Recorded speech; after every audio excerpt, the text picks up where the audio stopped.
Bom dia a todos. Meu nome é Ubirajara Weintinger.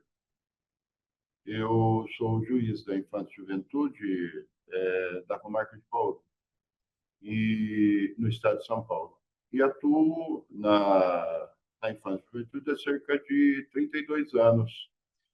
E atualmente estou há 12, judicando apenas numa vara de infância, uma vara cumulativa, que faz toda a parte protetiva e toda a parte socioeducativa. Nós temos aqui 8 serviços de acolhimento, 6 de acolhimento institucional, 2 de acolhimento familiar e 3 unidades da Fundação Casa. Então, reuni uma experiência boa e hoje, quando fui convidado para falar aos senhores, escolhi falar sobre adoção. Como os senhores sabem, é uma das fases do procedimento de habilitação dos pretendentes à adoção, a frequência a programa de preparação psicológica e orientação jurídica e social e estímulo à adoção de crianças e adolescentes de forma interracial com deficiência, doenças crônicas, necessidades específicas de saúde e de grupo de irmãos. Aqui no estado de São Paulo, essa fase ela é feita através de palestras da Corregedoria Geral de Justiça e da Presidência do Tribunal. E a segunda fase ela é feita com os juízes nas comarcas onde os pretendentes à adoção se habilitam. Então, eu, nesses diversos anos, fiz dezenas de cursos de orientação, acredito até que centenas, e reuni as principais dúvidas, e por isso decidi fazer essa palestra, que os juízes que quiserem utilizá-la e acharem adequadas, poderão colocá-la para suprir essa segunda fase dessa etapa de preparação. Então, nós vamos falar sobre as orientações sobre a adoção do artigo 197 C do Estatuto da Criança e Adolescente. E a nossa conversa começa assim: toda criança, todo adolescente, ele tem direito à convivência familiar, o direito constitucional à convivência familiar. E eles têm o direito de serem criados na sua família natural, que é aquela comunidade formada pelos pais ou por qualquer um deles e seus filhos. Nossas crianças, nossos adolescentes não têm direito de ser criados pelos seus parentes, pelos seus vizinhos, por amigos, por estranhos. Nossas crianças, nossos adolescentes têm o direito de serem criados pelos seus pais ou por qualquer um deles e pelas suas mães. Mas nem sempre isso é possível. Nem sempre isso é possível, porque eles podem ter desaparecido, eles podem ter morrido, ou eles podem ter sido destituídos do poder familiar que exerce em relação à pessoa dos filhos. Desaparecido. Aqui no passado era comum a pessoa dar à luz, colocar a criança em uma caixa de papelão, colocar na porta de uma casa, apertar a campainha e ir embora. Era instaurado inquérito para apuração do crime, mas normalmente a pessoa não era identificada, dava parte em casa. Então, essa criança entrava no serviço de acolhimento como uma criança exposta, sem pais conhecidos. Também nós temos aquelas situações em que os pais são falecidos. Durante a pandemia, nós tivemos muitas situações de pais e mães que faleceram em razão do Covid-19. E nós temos aquelas situações em que os pais perderam os direitos que tinham sobre as crianças e adolescentes, porque praticaram contra elas abandono, atos contrários à moral e aos bons costumes, castigos imoderados, abuso de autoridade, reiteração de abusos, ou tentaram entregá-las a terceiro em adoção sem as formalidades legais. Nessas situações, a criança ou adolescente não tem como viver na sua família natural. Então, o que diz a lei? A lei diz que eles têm direito à convivência familiar. E a lei diz que eles têm direito, preferencialmente, a viver na família extensa. O que é família extensa? Família extensa é aquela comunidade formada que vai além do grupo pais e filhos para alcançar parentes próximos, com quem a criança ou adolescente mantém relação de convivência, afinidade e afetividade. Então, não havendo a possibilidade da família natural ter o filho, ela deve ser encaminhada para a sua família extensa, que é a dos parentes próximos, com quem ela mantém vínculo de convivência, afinidade e afetividade. Mas nem sempre isso é possível, porque essa família não existe. Porque não mantém com a criança ou adolescente convivência, porque os parentes não são próximos, porque não mantém convivência, porque se mantém convivência, não mantém vínculo de afinidade e afetividade.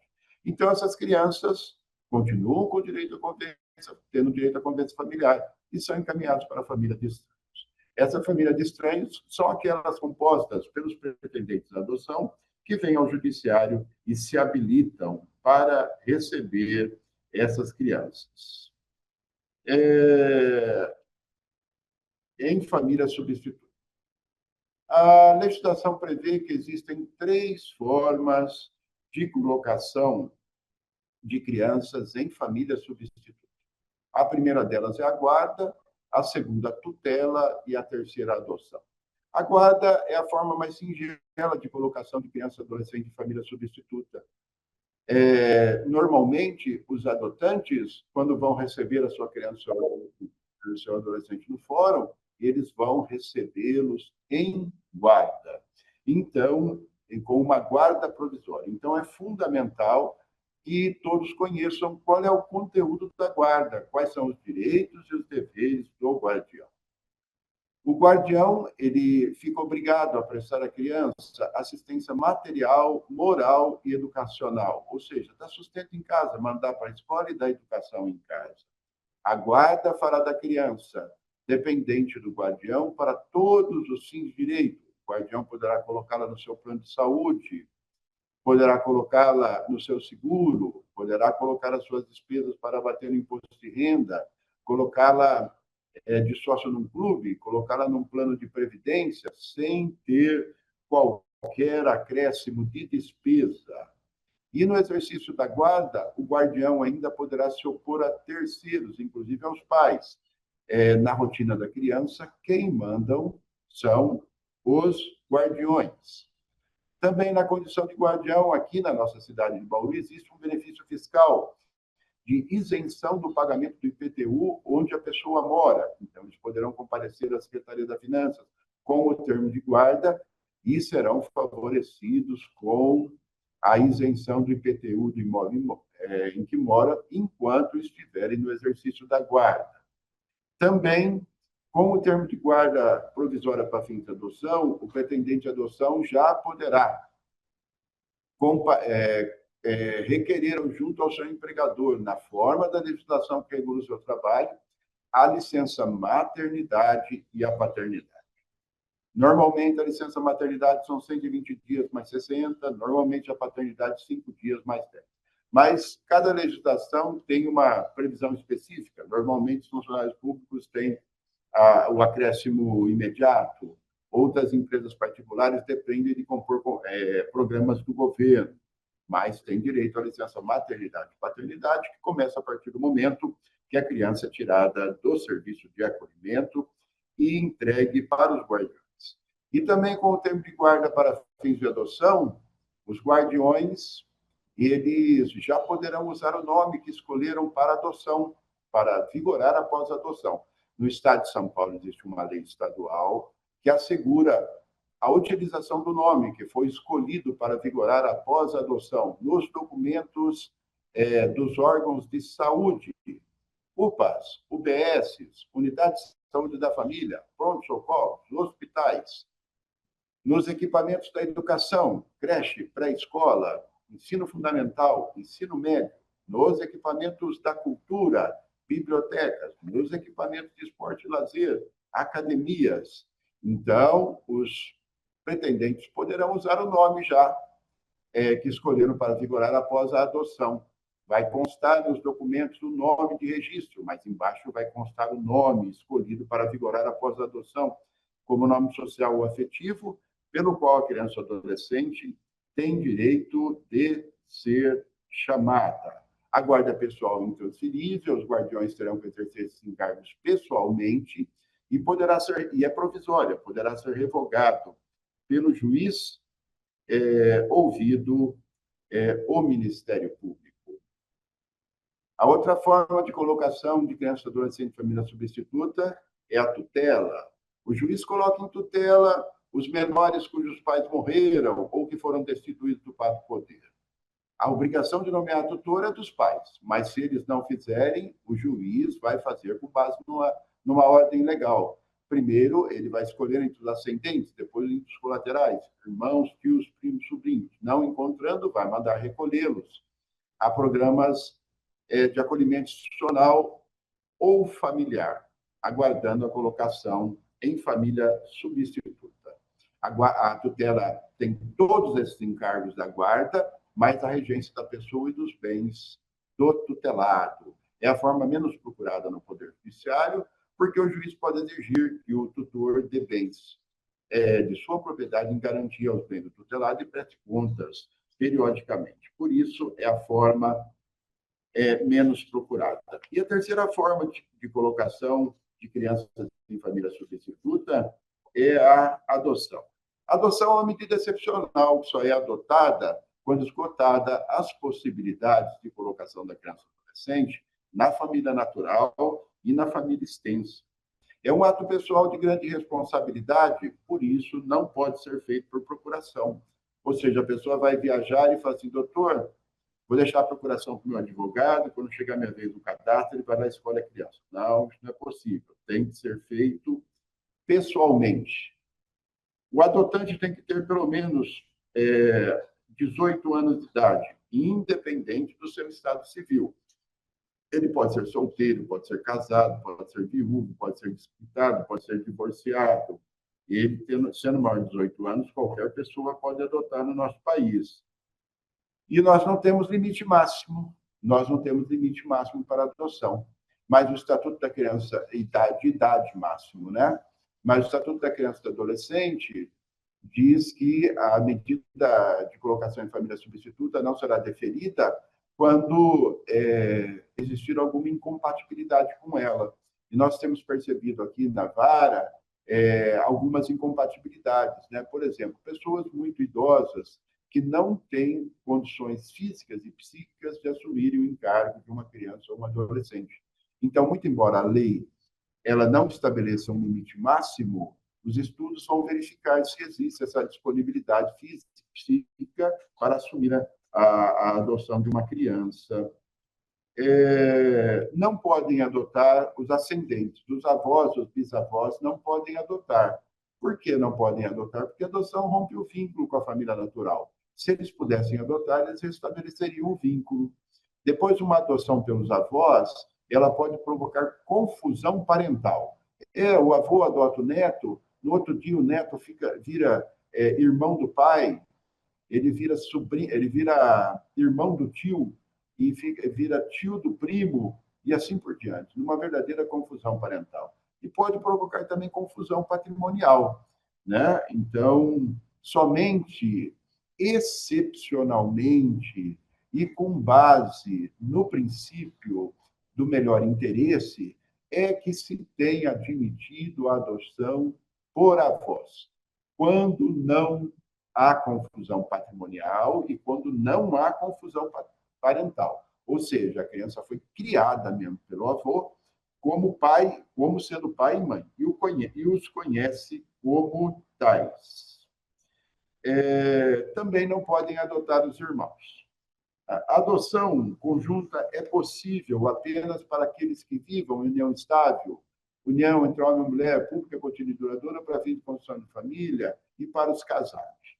Todos os direitos estabelecidos para a união estável entre homem e mulher foram equiparados às uniões homoafetivas de 2 homens e 2 mulheres. Então, todos os direitos reconhecidos para as pessoas que vivem em união estável entre homem e mulher foram equiparados às uniões entre 2 homens e 2 mulheres. Então, os casais homoafetivos podem adotar conjuntamente também. E depois foi reconhecida a possibilidade da conversão da união afetiva em casamento. Então, eles podem adotar na condição de união homoafetiva estável ou podem adotar na condição de casado. O adotante tem que ter, no mínimo, 16 anos de idade. Esse é o tempo mínimo que se exige, uma diferença de idade mínima que se exige entre o adotante e o adotado para que surja uma relação de respeito. E, além do mais, como a adoção, em tese, imita a vida, é a partir dos 16 anos que no nosso país é possível se casar. Então, seria a partir dos 16 anos que as pessoas casariam e teriam filhos. Então, por isso, o legislador estabeleceu que deve haver, pelo menos, uma diferença de 16 anos entre o adotando e o adotado. Os divorciados, os desquitados, os separados judicialmente, os ex-parceiros homoafetivos, os divorciados homoafetivos, podem adotar conjuntamente, depois de separados? Podem, desde que o estágio de convivência tenha começado durante a união e desde que eles tenham acordado quanto à guarda do direito de visitas e que haja uma relação de afinidade e afetividade entre o adotado e aquela pessoa que não vai ficar na sua guarda. Então, os separados, os divorciados, os ex-conviventes, os ex-parceiros homoafetivos podem adotar conjuntamente. A adoção será precedida de estágio de convivência pelo prazo que o juiz fixar. Quando é deferida a guarda para fins da adoção, o juiz já fixa o estágio de convivência. Normal, a lei fala em 90 dias, mas o juiz pode prorrogar. O estágio de convivência é um período de adaptação. Então, todos que vão adotar vão receber a guarda provisória de uma criança, normalmente por 180 dias, e vão cumprir nesse período o estágio de convivência de 90 dias. O estágio de convivência, como o próprio nome diz, é para verificar se surge entre essas pessoas e a criança ou adolescente que se pretende adotar uma relação de convivência, afinidade e afetividade que justifique a colocação deles nessa família.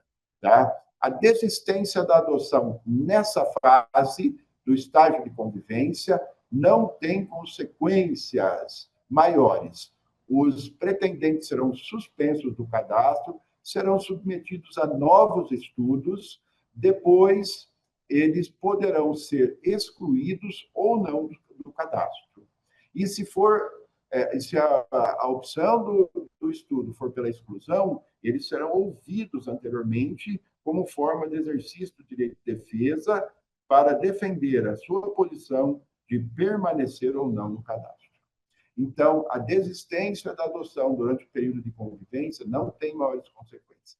Agora, se for verificado que no período do estágio de convivência os pretendentes abusaram dos seus direitos, abandonaram a criança ou adolescente, praticaram castigos imoderados, praticaram atos contrários à moral e aos bons costumes, abusaram da sua autoridade, reiteraram no abuso de autoridade, destruíram o patrimônio, tentaram entregá-lo para terceiro, em adoção sem a observância das prescrições legais, nesses casos, eles serão responsabilizados, serão responsabilidade civil e criminalmente. Então, o estágio de convivência ele existe exatamente para isso, para conviver e para ver se houve uma adaptação. Tá? É possível adotar depois de morto? O pretendente morreu. É possível adotar depois de morto? Sim, é possível, desde que o estágio de convivência tenha começado em vida, desde que o processo tenha se iniciado em vida e que houve manifestação de vontade do pretendente em adotar a criança ou adolescente. O processo seguirá normalmente, depois virá a adoção e essa adoção vai retroagir na data da morte. E a criança ou adolescente será considerado herdeiro para todos os fins de direito.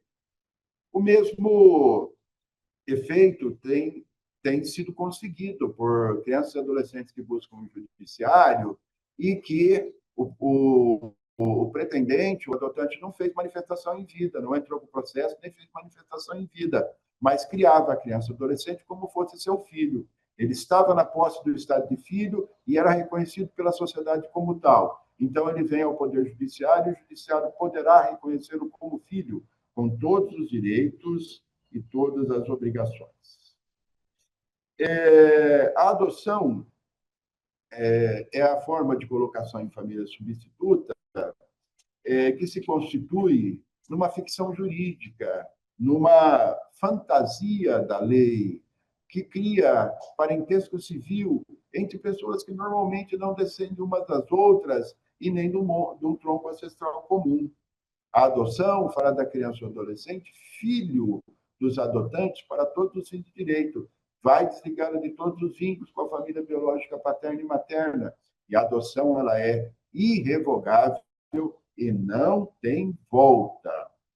Como a adoção ela vai desligar a criança ou adolescente de todos os vínculos com a família natural ou biológica, o juiz manda cancelar o registro original da criança e manda abrir outro, agora com o nome dos pais dos adotantes, o nome de seus avós e o nome escolhido para vigorar após a adoção.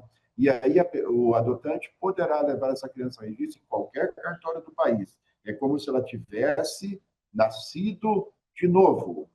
E como a adoção, com a adoção, os adotantes serão investidos no poder familiar. O que é o poder familiar? O poder familiar é o conjunto de direitos e obrigações que os pais têm em relação à pessoa dos filhos. Hoje, o poder familiar é exercido em igualdade de condições entre o pai e a mãe. Quando um morre, o outro exerce o poder com exclusividade. Se houver uma divergência entre eles, eles terão que buscar o judiciário para e eles não resolverem em casa, terão que buscar o judiciário para resolvê-la, porque o poder do pai e da mãe em relação à pessoa dos filhos é exatamente igual. E nem a separação, nem o divórcio muda isso. Tá? E qual é o conteúdo do poder familiar? O que os pais estão assumindo após a consumação da adoção? Os pais estão assumindo o dever de conduzir a criação e a educação do filho até a maioridade. Os pais têm a obrigação de conduzir, dirigir-los à criação e à educação até a maternidade, até a maioridade.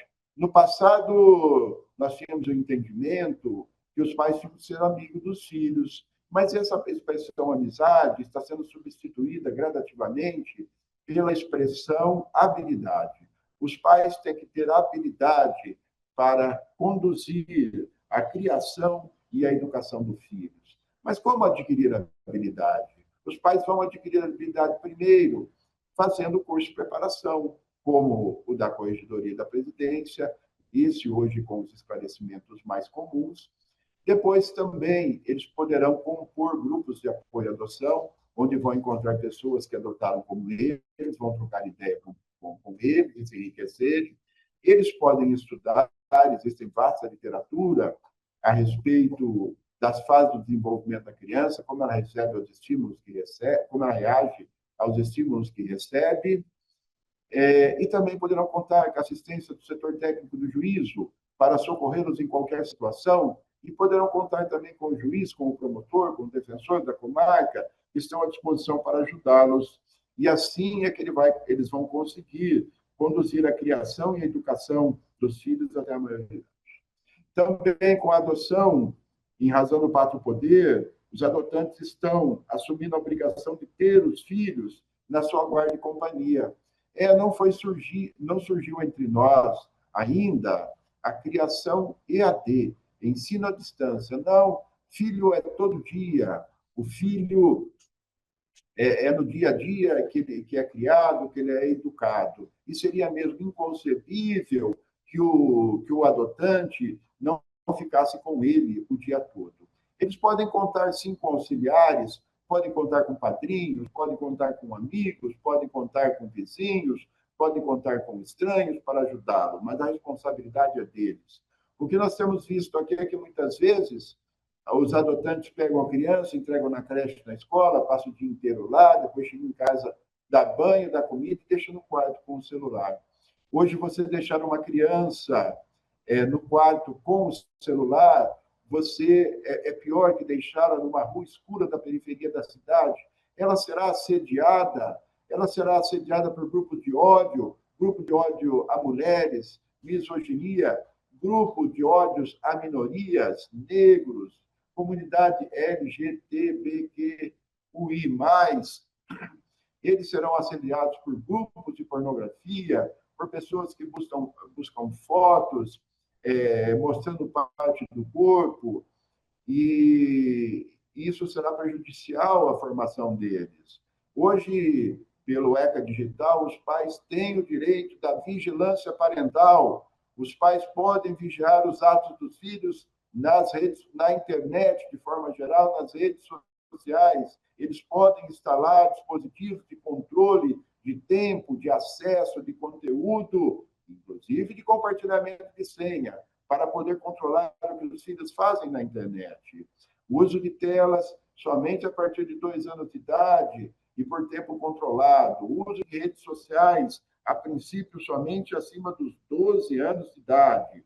Senão, os senhores poderão perder controle. Também os adotantes assumem a obrigação de poder conceder ou não consentimento para os filhos casarem. A idade de casamento no nosso país, a idade núbil, que os filhos podem casar, é de 16 anos. Mas os menores para casar precisam de autorização dos pais. Se os pais não autorizam, eles não poderão casar, só poderão casar depois dos 18 anos de idade. Também cabe aos pais a nomeação de tutor, no caso de morte iminente de um e que o outro não possa exercer o poder familiar. Como eu disse, o poder familiar é exercido em igualdade de condições entre o pai e a mãe. Agora, se um morre, o outro exerce em plenitude o poder familiar.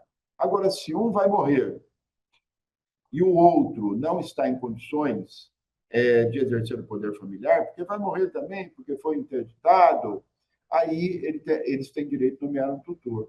Como é feita a nomeação do tutor? A nomeação do tutor era feita por testamento ou outro documento autêntico, geralmente escritura pública. É só chamar o tabelião e fazer. Vocês viram a história daquela repórter da Rede Globo, a Glória Maria, né? Ela tinha 2 crianças adotivas. Ela recebeu a notícia de que estava com uma doença terminal. Ela nomeou tutor para as 2, ela já morreu, e esse tutor hoje se responsabiliza pela criação, pela condução e criação da educação dessas 2 garotas e também pela regência das pessoas e dos bens delas. Também cabe aos pais, como uso do direito, como decorrência do poder familiar, representar os filhos nos atos da vida civil até os 16 anos e assisti-los até os 18. Nós, crianças e adolescentes, não têm a plenitude dos direitos civis. Eles comparecem aos atos da vida civil representados pelos seus pais até 16 anos e assistidos por eles até os 18. Assim é que, se quiserem viajar menor de 16 anos sozinhos, terão que ter autorização dos pais. Se for alugar imóveis, terão que estar junto com os pais. Abrir conta em banco, estar junto com os pais. Eles não fazem nada no mundo civil sem a representação e assistência dos pais. E é dever do poder familiar que os pais compareçam para representá-los e assisti-los nos atos da vida civil. Também os pais poderão reivindicar os filhos de quem detém a sua guarda ilicitamente. Alguém pode passar na casa do adotante, pegar a criança? Pode. Você cria uma criança bonita aí, com 15 anos, passa lá a namorada de 21 e leva ele embora. Aí você se lembra aqui que eu falei que você tem que tê-lo na sua companhia até os 18, aí você vai lá e pede para ela devolvê-la. Você fala para o filho, vamos embora para casa, pai. Filho, ele fala assim, não, pai, eu gosto dela. Aí você fala para a moça, devolve meu filho, que eu tenho que criá-lo. Ela fala, não, o senhor não cria bem, eu vou acabar de criar para o senhor. Os pais podem ir ao fórum e o juiz vai mandar buscá-lo e vai mandar entregá-lo para eles, porque os filhos devem morar com os pais até os 18 anos. Também os pais podem reclamar. Também os pais podem exigir que os filhos lhe prestem obediência e respeito. Os filhos devem aos pais obediência e respeito. Não se trata de autoritarismo, não. Se trata de dever. Então, como estamos falando aqui do conteúdo do poder familiar, cabe aos pais exigir dos filhos que eles prestem obediência e respeito. Não se trata de autoritarismo, mas sim de dever. Dever é sua parcela de responsabilidade na criação da criança e adolescente. Os adotantes são os adultos, as crianças e adolescentes são as crianças e os adolescentes. Por isso, devem obediência e respeito. Todas as decisões devem ser conversadas, todas. Agora, terminou a conversa, eles não aceitaram a orientação, digo o seguinte: faça o que eu digo, não vamos mais discutir a respeito disso, porque eles devem obediência e respeito. E os senhores também podem atribuir a eles tarefas compatíveis com a sua idade e condição. Nossas crianças, nossos adolescentes têm começam na educação para o trabalho em casa, com pequenas tarefas, pequenas atribuições, arrumar a cama, ajudar nas tarefas domésticas. Crianças e adolescentes gostam muito de bicho, gato, cachorro, papagaio, passarinho, calopsita, tartaruga. Então, os senhores podem atribuir a eles tarefas. Por exemplo, quer ter um cachorro, ele vai ter que cuidar do cachorro, vai ter que lavar o cachorro, dar de comer para o cachorro, levar para passear, ficou doente, levar no veterinário e limpar a sujeira. Não faça nada por eles que eles possam fazer sozinhos, senão os senhores vão criar um filho dependente dos senhores. Tá? Mas essas tarefas, essas condições, tem que respeitar a condição deles. Criança tem escola, criança tem atividades paralelas, não é mesmo? Criança tem alimentações físicas, de idade, de entendimento. Então, essas tarefas serão atribuídas, devem levar em consideração a condição da criança e do adolescente. Tá? Então, são esses os deveres que os senhores estão assumindo após a consumação da adoção. A desistência após a consumação da adoção tem uma série de consequências. Como disse, a adoção é um ato bastante sério, né? E depois de consumada, se houver desistência, os adotantes provavelmente sofrerão uma ação de destruição do poder familiar. Provavelmente serão multados pela infração administrativa de descumprimento de deveres inerentes ao poder familiar. Terão que pagar pensão alimentícia para esse filho até a maioridade, até completar 18 anos, e depois estiver na escola até os 25 anos. E ainda poderão sofrer uma ação de indenização para pagamento do dano moral afetivo, a dor que provocaram a eles em razão do abandono, em razão da desistência da adoção. Então, a adoção é um processo muito sério. E a desistência, após a sua consumação, tem uma série de consequências. As nossas crianças e adolescentes podem trabalhar? Podem, a partir dos 14 anos, na condição de aprendizes. Aprendiz é aquele que está matriculado no Senar, no Senac, no Senar, no Senat e nos serviços nacionais de aprendizagem, da indústria, do comércio, da agricultura, do transporte e dos cooperativistas. Quem está matriculado em escola agrícola e industrial e quem também está em programa de profissionalização pode começar a trabalhar aos 14 anos. Deu 14 anos? Vão ir para trabalhar. Eles podem trabalhar no mercado formal? Podem, a partir dos 16 anos de idade. Deu 16 anos? Põe para trabalhar no mercado formal. Trabalha de dia, estuda de noite. Porque senão, quando chegar lá nos 23, 24 anos, e o senhor falar para ele, vamos trabalhar, ele vai falar assim, não, trabalhar é para o pai e para a mãe. Por quê? Porque o senhor não deu trabalho aos 14 e aos 16. E ele ocupou o tempo dele em jogar bola, ir à balada, correr atrás das meninas e até pode ocorrer de ter usado drogas, porque hoje o uso da maconha não é proibido no nosso país, é apenas uma infração administrativa. Então, esse rapaz, essa garota, não vai querer trabalhar. Provavelmente ele vai querer jogar bola num time lá da última divisão do campeonato no fim do mundo. E a menina vai querer participar do concurso de beleza. Sabe o que foi que aconteceu? O senhor, os adotantes, os pais, criaram uma pessoa dependente deles. e que vai depender por muito tempo ainda, até alcançar a autonomia. A autonomia que eles não deram no momento oportuno. Quando era o momento oportuno? Quando eles completaram 14 anos. Podiam trabalhar de aprendizes quando completaram 16 anos. Se o senhor põe para trabalhar com 14, com 16 anos, eles vão trabalhar de dia, estudar de noite e vão deixar o lazer para o final de semana. E vão acostumar com o trabalho. Quando chegar aos 23 anos, já são independentes. Agora, quem não dá trabalho nessa faixa etária, depois tem que cuidar dos filhos após os 23 anos. Não é mesmo? E muitas vezes não são só os filhos, não. Muitas vezes aí vem a nora, vem os netos, né? Então, quem não cria filho tem que criar a nora e os netos. Então, põe para trabalhar, que esse é o melhor caminho é o melhor caminho para conduzir no caminho do bem. Então, é isso. Os processos de adoção e seus incidentes, eles são processos permanentes. Eles nunca serão destruídos. Nós temos aqui no Judiciário uma tabela de temporalidade para destruição de processos, porque a nossa capacidade de armazenamento é limitada. Mas o processo de adoção e seus incidentes não é. Por quê? Porque a criança ou adolescente tem o direito de conhecer a sua origem biológica.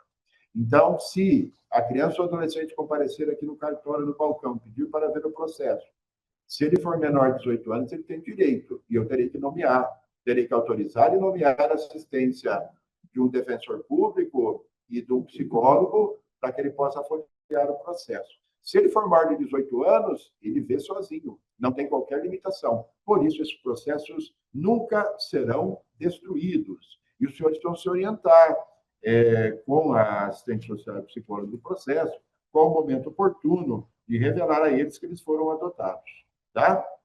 Todas as crianças e adolescentes têm os mesmos direitos das crianças nascidas biologicamente e são proibidas discriminações. Os filhos havidos ou não da relação de casamento por adoção têm os mesmos direitos e qualificações. São proibidas qualquer designações discriminatórias relativa à filiação. Por mais óbvio que seja essa regra, não foi sempre assim, não. No passado, nós tínhamos uma classificação de filhos. Nós tínhamos os filhos legítimos, que é aqueles decorrentes do casamento. Nós tínhamos os filhos adotivos, que é aqueles decorrentes de adoção. E nós tínhamos os filhos ilegítimos, que eram aqueles decorrentes de adultério, que eram aqueles, os incestuosos e os espúrios. Filho decorrente de adultério é aquele que nasce fora do casamento, com violação do dever de fidelidade recíproca. Filho espúrio é aquele que a pessoa tem com uma pessoa que está proibida de casar, por exemplo. Eu sou proibido de casar com a minha sogra. Se eu casar com ela e tiver um filho, eu não posso casar com ela, mas se eu tiver um filho com ela, esse filho será um filho espúrio. Filho incestuoso era aquele nascido com quebra de relações consanguíneas, ou seja, um filho entre pai e filha, um filho havido entre irmãos. Esse filho era considerado incestuoso. Tá? Os filhos ilegítimos não podiam ser reconhecidos. Então, nós tínhamos uma classificação e tínhamos que os filhos ilegítimos, adulterinos, incestuosos e espúrios não podiam ser reconhecidos pelos seus pais, não podiam integrar a família, não podiam levar o nome da família, não podiam receber pensão. Hoje, tudo isso mudou. Filho é tudo igual, independente da sua origem. E todos os filhos podem e devem ser reconhecidos. E são proibidas designações discriminatórias. Não existe filho legítimo, não existe filho adotivo, não existe filho incestuoso, não existe filho adulterino, não existe filho bastardo, não existe filho espúrio, não existe filho adotivo. Filho é filho, não pode haver designações discriminatórias. E eles têm os mesmos direitos. No passado não era assim. No passado, se um casal não tinha filhos, adotava uma criança, eles morriam, essa criança adotiva recebia tudo. A herança. Se o casal tinha filhos, se o casal era casado, tinha um filho biológico e adotava outro, esse adotivo não recebia nada caso eles morressem. E se o casal não tinha filhos, adotava, e depois tinha um filho biológico, esse filho adotivo recebia metade do filho biológico. Hoje não tem nada disso. A herança é dividida de forma igual entre os filhos, porque são proibidas qualquer discriminações, né? Hoje os filhos têm todos os direitos. Também o poder familiar. Hoje, o poder, aquele conjunto de obrigações que eu disse para vocês, antes da Constituição de 88, não tinha nem o nome poder familiar, se chamava pátrio poder. Aqueles poderes eram do pai, que o exercia com o auxílio da mãe. Se houvesse uma divergência, prevalecia a vontade do pai. Hoje não. Hoje o poder é exatamente igual. E se houver uma divergência, eles não resolverem em casa, eles terão que procurar o poder judiciário, porque o poder do pai e da mãe, ele é igual. E não existe mais a prevalência do poder do pai. Não existe mais pátrio poder. O que existe hoje é poder familiar. Tá? Os pais têm o dever de sustento, guarda e educação dos filhos menores e poderão ser destituídos do poder familiar se praticarem atos morais, atos contrários à moral do bom costume, se abandonar os filhos, se castigá-los imoderadamente, abusar de autoridade, destruir o patrimônio, e se tentar entregá-los em adoção sem as formalidades legais. Em toda a cidade, toda a comarca, o juiz é obrigado a manter um cadastro de crianças e adolescentes em condições de ser adotados e um cadastro de pretendentes à adoção.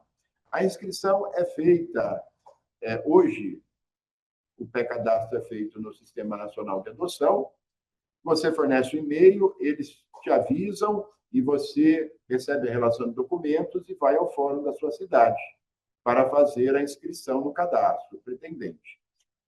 Ou, se não, você vai direto ao fórum, tá? Porque todo fórum é obrigado a manter um cadastro. E o cadastro, ele tem um procedimento para o seu deferimento, né? Existe a inscrição prévia, com a juntada de documentos, depois a consulta ao setor técnico do juízo, a frequência a esse curso de orientação, a possibilidade de visitas ao serviço de acolhimento, depois é ouvido o Ministério Público e é proferida uma sentença. E essa sentença, ela será inscrita, com essa sentença, o pretendente será inscrito no cadastro municipal dos pretendentes à adoção. Não havendo criança ou adolescente com perfil escolhido, em 48 horas ele é inscrito no cadastro estadual. Não havendo criança ou adolescente com o perfil escolhido, em 48 horas ele compõe o cadastro nacional. E fica esperando ser chamado. Demora a ser chamado? Basicamente, a demora está diretamente relacionada ao perfil da criança escolhida. Aqui na minha cidade, por exemplo, a maioria, eles escolhem crianças recém-nascidas, de 0 a 2 anos, do sexo feminino e da pele clara. Então, como existem mais pretendentes com esse perfil, eles esperam mais para receber a criança. Mas, se o seu perfil for um pouco mais abrangente, se eu receber, o pretendente receber crianças maiores de 2 anos, de cor de pele diferente da sua, com problemas de saúde tratáveis ou não, e grupos de irmãos, esse cadastro ele é atendido com mais rapidez e até no caso de crianças com problemas de saúde e deficiência, ele tem prioridade. Então, a demora depende do perfil escolhido e de como a criança chegou para nós. Se a criança chegou porque os pais estão desaparecidos, porque os pais morreram, ou porque houve uma entrega voluntária, ela está pronta para adoção. O pretendente é chamado, comparece ao balcão do juizado, não precisa de advogado, faz o seu pedido, junta a documentação, é ouvido pelo juiz, pelo promotor, pelo defensor, depois ele passa pelo estágio de convivência, o doutor promotor dá um parecer e vem para a sentença. Normalmente, 6 meses está resolvido. Agora, se essa criança ou esse adolescente chegou para nós através de uma ação de destituição do poder familiar, o promotor entra com a ação de destituição familiar em relação aos pais. Se o juiz der a liminar de suspensão do poder familiar e determinar a colocação da criança, ela é colocada imediatamente. Aí o pretendente é chamado, ele vai ao balcão, não precisa de advogado, junta a documentação, é ouvido pelo juiz, pelo promotor, é alertado que a criança é objeto da ação de destruição, e ele tem que aguardar a conclusão da ação de destruição. Tem prazo para julgar a ação de destruição? Tem, 120 dias úteis. Se houver recurso, tem prazo para julgar recurso? Tem, 60 dias a partir do momento que chegou na mão do desembargador no tribunal. E depois que voltou, tem prazo para concluir a adoção? Tem, 120 dias. Então, essa adoção vai consumir aproximadamente um ano. Tá? E isso, evidentemente, vai depender do número de processos existentes na vara, onde o senhor reside aí, e pode variar de caso para caso. Tá? O caminho da adoção exclusivo é o cadastro, tá? E o cadastro é o cadastro de adoção que os habilitantes devem entrar. Mas é dispensado o cadastro quando se trata de adoção unilateral, quando um cônjuge adota o filho do outro, ou quando a adoção é por parente, mantém com a criança uma relação de afinidade e afetividade, ou quando a adoção é de alguém que já tem a guarda da criança há mais de 3 anos. Tá? Então, nesses casos, está dispensada o cadastro. Tá? Por fim, né, eu gostaria de falar também em relação a crianças indígenas e aquelas provenientes de comunidades remanescentes de quilombos. Aqui na minha comarca, por exemplo, nós temos aqui várias tribos, aqui na cidade de Avaí, né? E algumas vezes entram crianças na vara da infância e se cogita da possibilidade de adotá-las, né? Então, o pretendente precisa ficar ciente de que, em se tratando de criança ou adolescente indígena ou proveniente de comunidade remanescente de quilombo, na colocação devem ser consideradas e respeitadas a sua identidade social e cultural, os costumes e tradições, bem como as suas instituições, desde que não seja compatível com os direitos fundamentais reconhecidos no REC e na Constituição. Aqui, ó, isso é o que é mais importante. A colocação familiar deve ocorrer prioritariamente no seio de sua comunidade ou junto de membros da mesma etnia e deve ser ouvidos os representantes da FUNAI, bem como antropólogos. Então, em se tratando de indígenas e de crianças remanescentes de quilombos, o juiz deve preferencialmente colocar essas crianças entre os membros da sua mesma etnia. Então, o cadastro pode sim ser preterido para que essa criança volte para a sua comunidade, volte para o seu grupo étnico. É uma das determinações do ECA. Por fim, o ECA tornou infração administrativa deixar o médico, enfermeiro ou dirigente do estabelecimento de atenção à saúde de gestante de efetuar imediato encaminhamento à autoridade judiciária de caso que tenha conhecimento de mãe ou gestante interessada em entregar seu filho para adoção, o que é punido com multa de R$ 1.000 a R$ 3.000 e alcança o funcionário de programa de acolhimento destinado à garantia de direitos à convivência familiar e que deixe de efetuar a comunicação. A prática, com certeza, vai evitar a intermediação ilegal com pretensão dos pretendentes cadastrados. Então, pelo Estatuto, é obrigatório o médico, o enfermeiro ou dirigente de estabelecimento de saúde comunicar ao juiz da infância que a gestante ou a mãe manifestou o interesse de entregar a criança em adoção. Também é obrigação do funcionário do programa destinado à garantia de criança, de direitos da convivência familiar de criança e adolescente, serviço de acolhimento, CREAS, CRAS, também comunicar ao juiz que a mãe quer entregar. Isso para evitar o que? O tráfico de crianças. Na minha opinião, a maior fonte de tráfico de crianças que temos no nosso país são os postos de saúde e as maternidades, que devem ser vigiados pela vara da infância, sem o que a mãe vai manifestar interesse e logo eles arrumarão alguém para receber essa criança, desviando-a do cadastro, o que tipifica o tráfico de crianças.